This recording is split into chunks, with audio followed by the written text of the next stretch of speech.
తాకట్లో ఉన్న మీ బంగారాన్ని విడిపించి ఆ రోజు ఆన్లైన్ రేటుకి కొంటాం. Sharma gold company.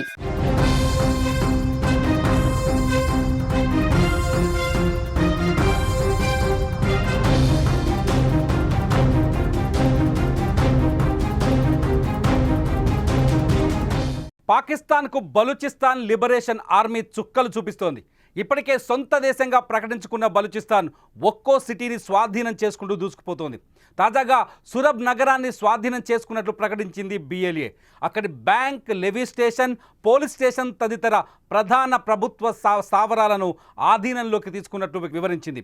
ముందుగా సురబ్ నగరంలోకి ప్రవేశించిన BLA బీభత్సం సృష్టించింది. నగరంలోని ప్రభుత్వ ఆఫీసులపై దాడి చేసి తమ ఆధీనంలోకి తెచ్చుకుంది. బ్యాంక్, పోలీస్ స్టేషన్, లెవీ స్టేషన్లను స్వాధీనం చేసుకుంది. BLA దాడుల్లో ఓ సీనియర్ పోలీస్ ఆఫీసర్ కూడా హతమయ్యాడు. పాకిస్తాన్ ఆర్మీ పైన కూడా BLA దాడులు చేసింది. ఇప్పటికే క్వెట్టా, కరాచీ, సురబ్, గిడ్డర్ జాతీయ రహదారులను BLA తన ఆధీనంలోకి తీసుకొని పెట్రోలింగ్ నిర్వహిస్తోంది.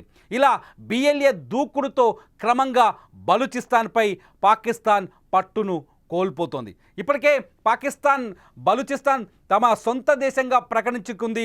పాకిస్తాన్ ఆర్మీ బలూచిస్తాన్లోకి వచ్చే ప్రయత్నం చేస్తుంటే ఆర్మీ వాహనాల్ని కూడా ధ్వంసం చేసింది.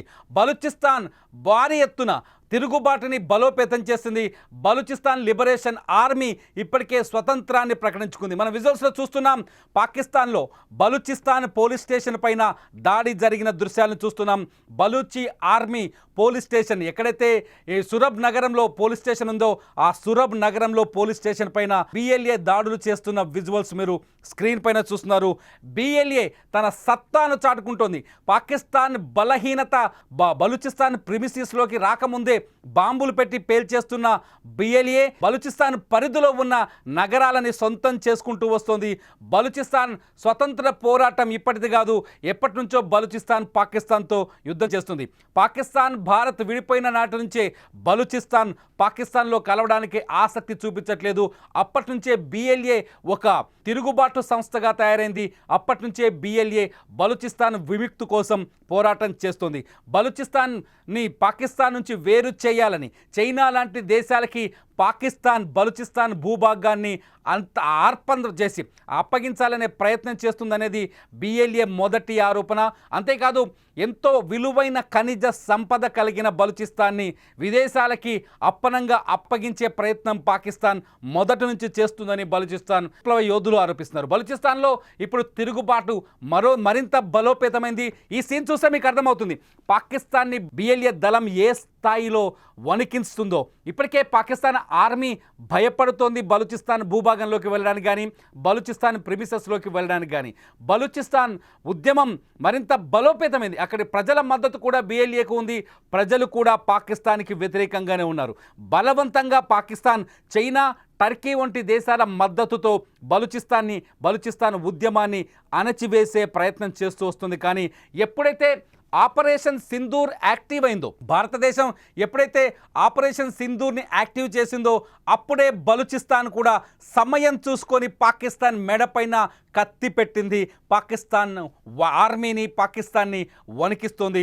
పాకిస్తాన్ ప్రభుత్వాన్ని వణికిచ్చింది. మొత్తానికి బలూచిస్తాన్ ఉద్యమం భారత్ ఎప్పుడైతే ఇక్కడి నుంచి ఇటువైపు నుంచి భారత్ ఎప్పుడైతే పాకిస్తాన్ని బలహీనపరిచిందో, ఎప్పుడైతే భారత్ పాకిస్తాన్ భూభాగంలోకి వెళ్ళి వైమానిక దాడులు చేసిందో, పాకిస్తాన్లోని విమానాశ్రయాలు అలాగే వైమానిక స్థావరాలపైన భారత్ చాలా సునాయాసంగా దాడులు చేసిందో అప్పుడే పాకిస్తాన్ ప్రభుత్వ శక్తి సామర్థ్యాలు బలూచిస్తాన్కి అర్థమయ్యాయి. బలూచిస్తాన్ ఆర్మీకి అర్థమైంది. అప్పటి నుంచే బలూచిస్తాన్ వ్యూహాత్మకంగా అడుగులు వేస్తూ వస్తుంది. సీన్లో చూడొచ్చు మీరు, 2 బాక్సులో విజువల్స్ చూస్తున్నారు. ఒక బాక్సులో బలూచిస్తాన్ దాడులు కనిపిస్తున్నాయి. BLA పాకిస్తాన్ ఆర్మీ పైన చేస్తున్న దాడులు పొగతో కనిపిస్తున్న విజువల్స్లో చాలా స్పష్టంగా కనిపిస్తుంది.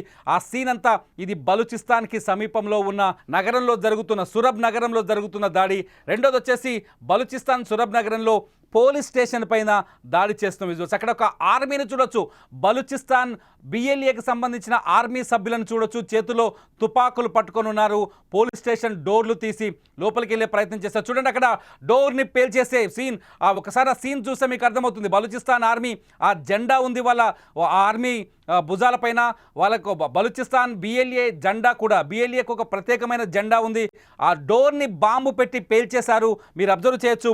బాంబు పెట్టి పేల్చేసిన తర్వాత పోలీస్ స్టేషన్లోకి వెళ్ళారు. అక్కడ ప్రజలు కూడా బలూచిస్తాన్ ఆర్మీకి బిఎల్ఏకి బలూచిస్తాన్ లిబరేషన్ ఆర్మీకి ఏ విధంగా మద్దతు ప్రకటిస్తున్నారో, ఇలా ఏ విధంగా మద్దతు ఇస్తున్నారో మనం అబ్జర్వ్ చేయొచ్చు. ఒక్కరు కూడా పోలీస్ స్టేషన్ పైన దాడి జరుగుతుంటే ఆపాలని కానీ అడ్డుకునే ప్రయత్నం కానీ జరగట్లేదు. ఇదంతా చూస్తుంటే చాలా స్పష్టంగా అర్థమవుతుంది, బలూచిస్తాన్ ప్రాంతం అంతా ఇప్పుడు బిఎల్ఏ ఆధీనంలోకి వచ్చిందని. ఇప్పటికే బలూచిస్తాన్ చాలా స్పష్టంగా స్వతంత్రాన్ని ప్రకటించుకుంది. మేము ప్రత్యేక దేశంగా ఏర్పడ్డాము. ఇక్కడ నుంచి ఐక్యరాజ్య సమితి కూడా వినతి చేసింది బలూచిస్తాన్ని ప్రత్యేక దేశంగా గుర్తించాలని. బలూచిస్తాన్ చాలా శక్తివంతమైన ప్రాంతం. బలూచిస్తాన్లో అక్కడ ఉద్యమకారులు కూడా చాలా శక్తివంతంగా పోరాటం చేస్తున్నారు. దాదాపు 7 దశాబ్దాల నుంచి పాకిస్తాన్తో అంతర్గత యుద్ధం చేస్తూనే ఉన్నారు. 7 సంవత్సరాల నుంచి పాకిస్తాన్ ఆర్మీ బలూచిస్తాన్లో ఎటువంటి అఘాయిత్యాలకు పాల్పడ్డా ధీటుగా ఎదుర్కొంటూనే వస్తున్నారు. బలూచిస్తాన్లో ఉన్న హిందువులు కావచ్చు, బలూచిస్తాన్లో ఉన్న ముస్లింలు కావచ్చు. పాకిస్తాన్ అంటే సాధారణంగా పాకిస్తాన్లో ముస్లిం కమ్యూనిటీ అధికంగా ఉంటుంది కాబట్టి ముస్లింలంతా పాకిస్తాన్కి మద్దతు అనుకుంటున్నారు. కానీ బలూచిస్తాన్లో సిచ్యువేషన్ వేరే ఉంది. బలూచిస్తాన్లో అక్కడి ముస్లిం పాపులేషన్ కూడా పాకిస్తాన్ని క్షమించట్లేదు. అక్కడున్న ముస్లిం పాపులేషన్ కూడా పాకిస్తాన్ని వ్యతిరేకిస్తుంది, పాకిస్తాన్ పెత్తనాన్ని వ్యతిరేకిస్తుంది. పాకిస్తాన్ అనేది ఒక పిచ్చి దేశం అనే విషయం బలూచిస్తాన్కి చాలా స్పష్టంగా తెలుసు. పాకిస్తాన్కి తమ ఆస్తులని, తమ సర్వస్వాన్ని అర్పించాలి అనే ఆలోచన బలూచిస్తాన్కి చాలా స్పష్టంగా తెలుసు. బలూచిస్తాన్లో బొగ్గు, రాగి, బంగారు ఖనిజాలు ఉన్నాయి. ఈ ఖనిజాలని దోచుకోవడం కోసం పాకిస్తాన్ చేయని కుట్రంటూ లేదు. పాకిస్తాన్ ప్రభుత్వం ఈ ఖనిజ సంపద దోపిడీ కోసం చైనాకి ఈ ప్రాంతాన్ని అప్పగించింది. అక్కడ పోర్టుల్ని నిర్మించే ప్రయత్నాలు చేసింది. గ్వాలియర్ అక్కడ పోర్టుల్ని నిర్మించే ప్రయత్నం చేసింది. ఆ పోర్టులపైన కూడా బిఎల్ఏ అప్పుడప్పుడు దాడులు చేస్తూనే ఉంది. మొత్తానికి ఇప్పటికే హైవేలు కావచ్చు, కొన్ని క్వెట్టా, అట్లాగే ఇప్పుడున్న సురబ్ వంటి నగరాలు కావచ్చు, ఈ నగరాలన్నీ ప్రస్తుతానికి బలూచిస్తాన్ ఆధీనంలో ఉన్నాయి. కరాచీ కూడా బలూచిస్తాన్ ఆధీనంలో ఉన్నట్టుగా స్పష్టంగా అర్థమవుతుంది.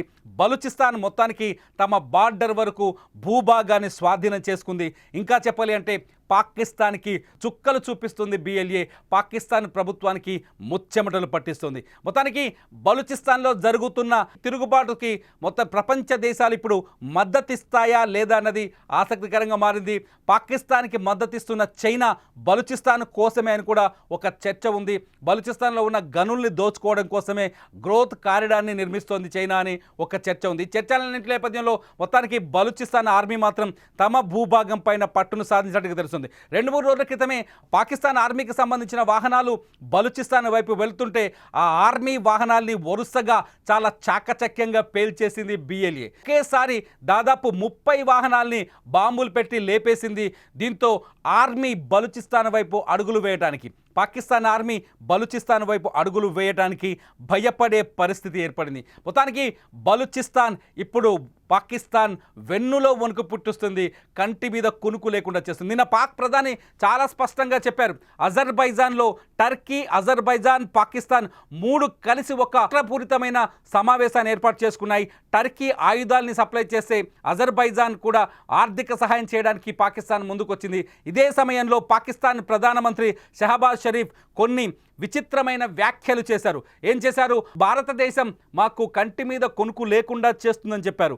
భారతదేశం మేము దాడి చేద్దామని ప్లాన్ చేసుకునే లోపే పాకిస్తాన్లో తుక్కు రేగొట్టిందని, పాకిస్తాన్లో వరుసగా దాడులు చేసి నిద్ర లేకుండా చేసిందని బహిరంగంగా ప్రపంచ మీడియా ముందు అంగీకరించాడు. కానీ అంతకుముందుకు ఇదే షెహబాజ్ షరీఫ్ పాకిస్తాన్లో ఏం చేశాడు? విజయోత్సవ ర్యాలీలు చేశాడు. మే 10వ తేదీకి ముందు సీజ్ ఫైర్ తర్వాత కొత్త వింత నాటకాలు ప్రదర్శించాడు. ఎప్పుడైతే పాకిస్తాన్ ప్రధానమంత్రి అజర్బైజాన్లో ఈ ప్రకటన చేశారో అక్కడే పాకిస్తాన్ ఆర్మీ చీఫ్ కూడా ఉన్నారు. అయితే మొత్తానికి బుద్ధి వచ్చినట్టుగా నటిస్తోంది పాకిస్తాన్. కశ్మీర్ పైన చర్చిద్దాం, అట్లాగే సింధు జలాలపైన చర్చిద్దాం, ఉగ్రవాదం పైన చర్చిద్దాం అంటూ భారత ప్రభుత్వానికి ఆదేశాలు పంపిస్తోంది, సందేశాలు పంపిస్తోంది. చర్చలకు భారత ప్రభుత్వం ముందుకు రావాలని అంటుంది. కానీ పాకిస్తాన్లో మాత్రం అక్కడ ఉగ్రవాదులు సమావేశాలు నిర్వహిస్తున్నారు. నిన్న లష్కరే తోయిబా అధినేత ఎవరైతే హఫీజ్ సయీద్ ఉన్నాడో, ఈ హఫీజ్ సయీద్ పాకిస్తాన్లోని పంజాబ్ ఏరియాలో ర్యాలీలు చేశాడు. నేను వస్తున్నాను, భారత్ అంతు చూద్దాం, భారత్ పైన రక్తపాతాన్ని కొనసాగిద్దామంటూ రెచ్చగొట్టే ప్రసంగాలు చేస్తున్నాడు. ఉగ్రవాదుని అప్పగిస్తామని షహబాజ్ షరీఫ్ ఒకవైపు చెప్తుంటే, ఉగ్రవాదులు ప్రభుత్వం పైన ఆధిపత్యాన్ని, అజమాయిషిని ప్రభుత్వం కంటే బలంగా కనిపిస్తున్నారు పాకిస్తాన్లో. ఇటువంటి పరిస్థితుల్లో బలూచిస్తాన్ తమ అవకాశాన్ని తీసుకొని బలూచిస్తాన్ తమ దేశానికి, తమ ప్రాంతానికి స్వతంత్ర దేశంగా స్వతంత్రాన్ని ప్రకటించుకుంది. ఇదంతా చూస్తుంటే పాకిస్తాన్ అంతర్గత యుద్ధంతో దద్దరిల్లిపోతుందని స్పష్టంగా అర్థం చేసుకోవచ్చు. ఒకవైపు భారత్ భయం, మరోవైపు బలూచిస్తాన్ ఒత్తిడి, ఈ రెండు పాకిస్తాన్ ప్రభుత్వానికైతే నిద్ర లేకుండా చేస్తున్నాయని మాత్రం మనం ఇక్కడ చాలా స్పష్టంగా అర్థం చేసుకోవచ్చు. అసలు మీరేమనుకుంటున్నారు? బలూచిస్తాన్ మరింత బలపడుతుంది అనుకుంటున్నారా? భారత్ మద్దతు కూడా బలూచిస్తాన్ కోరే అవకాశం ఉందనుకుంటున్నారా? అయితే లైవ్లో వస్తున్న ఈ వీడియో కింద మీరు కామెంట్ చేయండి. మీ కామెంట్స్ అద్భుతంగా ఉంటే ఖచ్చితంగా వాటిపైన నేను మరో లైవ్ చేయడానికి రెడీగా ఉన్నాను. చూస్తూనే ఉండండి సుమన్ టీవీ.